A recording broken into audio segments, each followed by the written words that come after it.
That was good. Yeah. Hi, this is Karen from CardioGolf, and I'm here at the 19th Tee Lounge with the owner, Tyler Hampton. Tyler, thanks for being with me. Absolutely. So we just want to show you the simulator here and show you a couple of numbers that might interest you to help improve your game. Yeah. So today we'll talk about the difference and importance of club head speed, ball speed, and what that entails, which is smash factor, your spin rate, and spin axis. So a lot of people only really think about club head speed and total distance, and not really how all of those numbers affect everything as it's going through. Right. You want to hit one for us, and then Sure. we can kind of analyze your numbers, or you can tell me about it.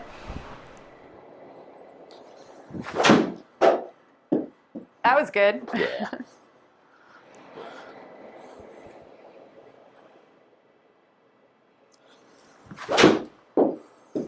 So that's going to be a really big hook. Well, this will be a good one to show. Okay. Just because it's going to have a lot of side spin on it. So what I love about here is you can learn a lot about ball flight, and when you learn about ball flight, that's going to help you correct some of your swing faults. Yep, so as you can see here, we had 177 carry, 181 total, club speed 89, ball speed 128, which produced a smash factor of 144.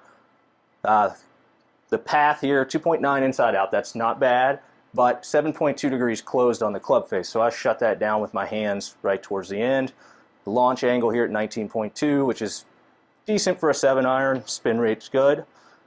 And this is really where this shot went really wrong. 2,487 RPMs of draw spin, so that went way left. What would be like a straighter shot? A straighter shot's going to be, the closer you are to zero on the side spin, it's going to be the straighter for your shot. And then explain a little bit the difference between club head speed and ball speed, because that's really important. A lot of people just look at the club head speed and think that's what matters most. The club head speed and the ball speed definitely have a direct relationship. So the smash factor, the way to calculate that is the ball speed divided by the club head speed. So the closer you are to 1.5, the better, and that's generally more important with the woods, especially with the driver.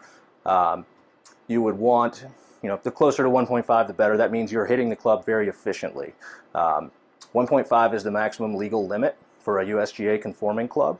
So ideally you get close to that. Right. So the ball speed basically is the combination of the club head speed and where you're hitting it on the face. Is that correct? So the closer you are to the center of gravity to the club at impact, that's going to be the better, that really pure strike feeling of really compressing the ball. So that's going to produce the most ball speed, depending on the loft and everything. You can get a lot of ball speed from a really shut club face, and so while it is important, there are ways to create a lot of ball speed but still not have an ideal shot. Right. So when you can create the ideal spin rates, the launch angle, everything with that 1.4 and up smash factor, that's going to create a better ball flight all around. And somebody with a lot of club head speed but's not hitting the ball in the center of the face, their ball speed might not be as good as somebody that doesn't have as much club head speed but is hitting it more in the center. Yep, so if you can make a more consistent swing and a better strike, say at, with a driver, let's say you swing at 100 miles an hour, but somebody hits it further than you that only swings at 96.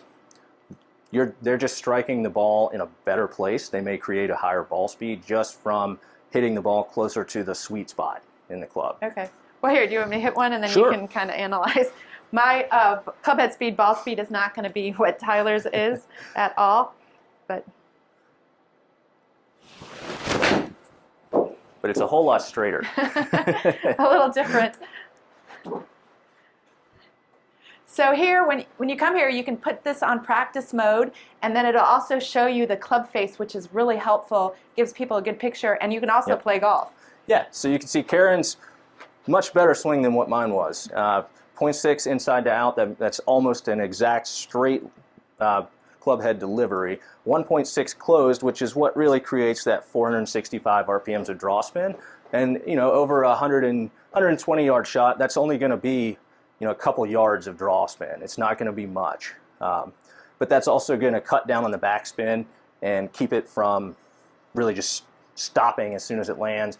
you're going to get some extra distance and rollout from that. So when people are, come here, you really want to have these two numbers closer together. Yep, closer you don't want to together. have like your path 0.6 inside out and then have like an 8-degree open club face, right? You want to have those numbers closer together.